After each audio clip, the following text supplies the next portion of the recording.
कोठावा ऊपर देख पापा रोवन हो, कोठरिया ऊपर मम्मी रोवन हो, कोठरिया ऊपर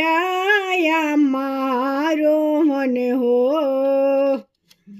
अरे माड़ावा के बीचावा में बेटी रोम हो, अब नैहर छूट ताड़े हो, घर से नातावा टूट ताड़े हो। अरे कोठावा ऊपर देख पापा रोम हो, कोठरिया ऊपर रोम हो, कोठरिया ऊपर रोम हो।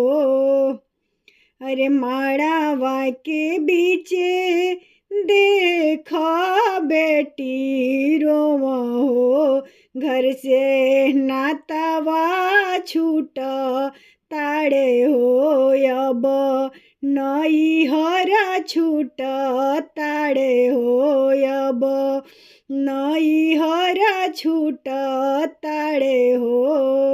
अरे माड़ावा के बीचे देख बेटी रोम हो, नैहर से नातावा टूट ताड़े हो, या माँ से नातावा टूट ताड़े हो, पापा हमरो छूट ताड़े हो, या